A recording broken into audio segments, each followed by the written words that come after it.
Hello, I'm Cora White, host of Life in the Carolinas. Over the years, we have been honored to share many stories of men and women who have and do serve our nation. In this special Life in the Carolinas feature, we will share the story of an American patriot, Colonel James Quincy Collins, Jr. Born on the 4th of July in South Carolina and raised in North Carolina. As a young boy, he discovered the power of music, and his ability to entertain would serve him well all throughout life. While young, he would learn to fly an airplane with his father, who was a member of the Civil Air Patrol. He would graduate from the Citadel, despite a few colorful indiscretions. He would go on to have a distinguished career in the United States Air Force, including 7.5 years as a POW in Vietnam. His story does not end with his dramatic return home. He would continue to serve the Patriot's cause and does still to this day. As we celebrate Veterans Day, we are honored to share this brief look into an American patriot, Colonel J. Quincy Collins, Jr. The special will start airing February the 13th, 2021. This date coincides with his POW release date from the Hanoi Hilton in Vietnam on February the 12th, 1973.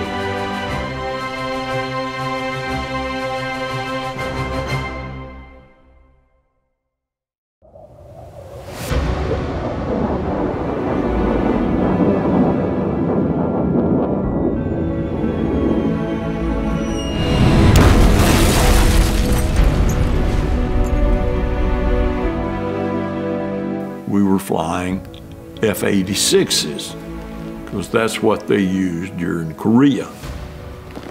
The Korean War was just over. And so they were bringing these airplanes back, and they were in horrible condition. And so we taxi in, he gets out, slaps me on the back and said, "Go get them, Lieutenant Collins." And I'm flying F-104, which is the fastest damn airplane ever built by Lockheed. And I am checking out in the F-105, which is a big airplane. It's got a bomb bay. You could hang 10 750-pound bombs on the wings. I was there to become the world's greatest fighter pilot. That was my mission. And just as soon as I rolled in, boom! I got hit with flak. My whole life is going to change here. First time I got an airplane was when I was in high school. Dad had this Piper Cub coupe, good-looking airplane, and the name on it was Carolyn. And my sister could have become a better pilot probably than I. When's the first time you heard of Vietnam and the conflict, and what were you doing at that time? Where were you in your flight process? I was at Nellis Air Force Base in Las Vegas. We were flying F-86s because that's what they used during Korea.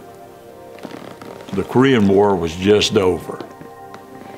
And so they were bringing these airplanes back, and they were in horrible condition. I am checking out in the F-105, which is a big airplane.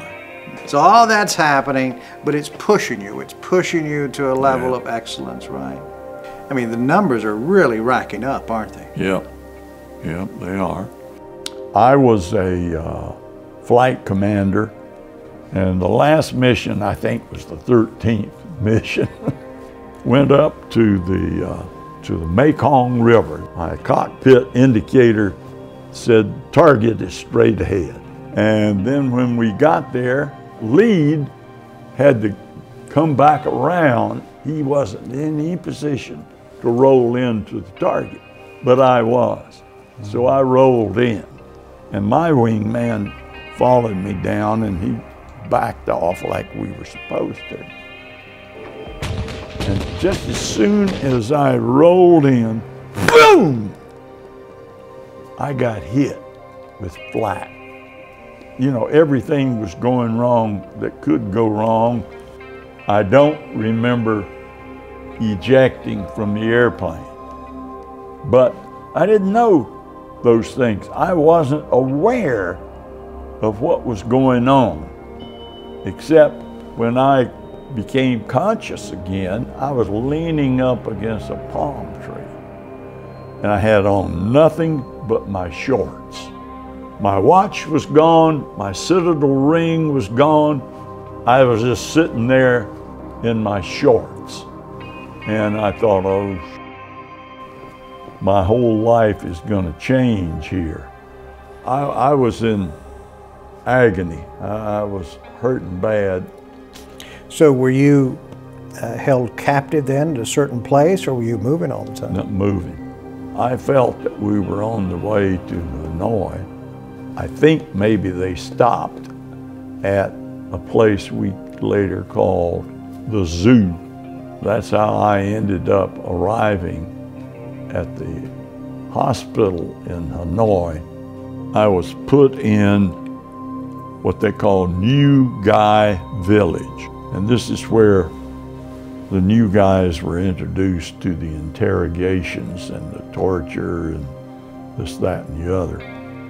Most of the guys who were tortured, and we all were tortured in some way or another, because my limit in torture, not the same as yours. They put Hanoi Hannah on the PA system.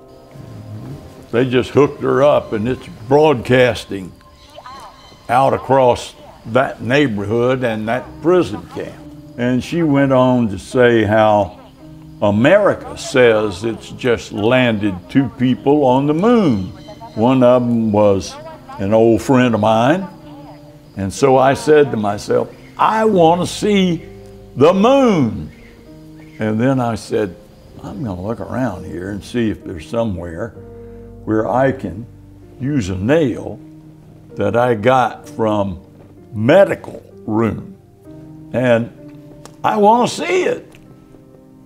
So I found a place where they had replastered a window. So I started poking around, started in. Fortunately, I got the right place. And so sure enough, up comes this big, beautiful moon. It came into focus, and I could visualize my friends, people I knew who were on that moon and leaving that flag, driving those buggies around and jumping up and down and not having gravity to deal with. I thought, God almighty, do I need that now? I'd just like to bounce out of here, you know? I was excited. To give you hope? Yeah. How did your group get the word that it was time to go home? The Rabbit. The Rabbit was the guy who had charge of all POWs, and he was a bastard. The next day after the announcement, the gate opens up in our cell, and 22 of us are called out. And we're taken across the courtyard into another part of the prison. We are going to be on the first airplane. And I marched out with my wounded guys and put them on sort of an ambulance type conveyance. And then after breakfast, the rest of us went out and got in the buses. We were in two apart, you know, 2 aligned side by side, and got on the buses and drove out past the Red River. And then we got down to the flight line, and they called us by our Vietnamese name. Mine was Kong, like King Kong. So Kong stepped up I signed out. I looked up at the rabbit and I said, quote, "Rabbit, the best thing about this is I get to leave, but you gotta stay." And with that, I said, oh, I shouldn't have said that. So I turned and ran over to this Air Force colonel and I said, "Get me on that airplane quick before he changes his mind." And so they did. They closed the doors, cranked up that engine. We taxied out. So we got down at the end of the runway and everybody stopped and prayed that we would make it off of that runway. And so we ran down the runway and you could feel that airplane lift off of the concrete. And then he sucked up the gear and we all, you know, just, we were so thrilled that we're on the way. We're on the way. And most of us didn't know what the hell was waiting for us. And so we got to the other end and they said, okay, Denton's gonna come off and make a few remarks and then it'll be alphabetical from then on. I said, Collins, C, we're gonna get off here pretty quick. And I came off limping. I tried to grow a mustache, so I didn't look like me. So a lot of people didn't recognize me. We went over and got on a bus and went to the hospital at Clark. And I went on and flew into Maxwell Air Force Base, and my mom and sis met me. One day, something happened and you realized that the Veterans Parade wasn't going the way you thought it should go. What happened? Well, it was Veterans Day, so I went to where I was supposed to, got up on the flat bed with all the old guys who'd done it forever, and I turned to this one fella and I said, Clarence, how long have you guys been doing this?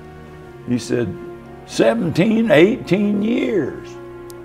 And I said, have you been putting this thing on? He said, yes, sir, we do it every year. Look forward to it. And I'm thinking to myself, what the hell is this community having you throw your own parade to honor you? They ought to be doing that for you. We got to do something about this because this should be what the community is doing for the veterans. So John Belk and some other guys, Hugh McCall, joined in and we started this group. And now it is the Carolinas Freedom Foundation. It is to honor our veterans and to educate our young people as to what the veteran means to you and your freedom. Are you excited about that? I am. Yeah. I just hope that I have enough years left to be a part of it. Would a fighter pilot imagine it any other way? I hope not. There's an old story. Do you know how to tell if the world's greatest fighter pilot is in the same room with you? And the answer is, just stand by, he'll tell you.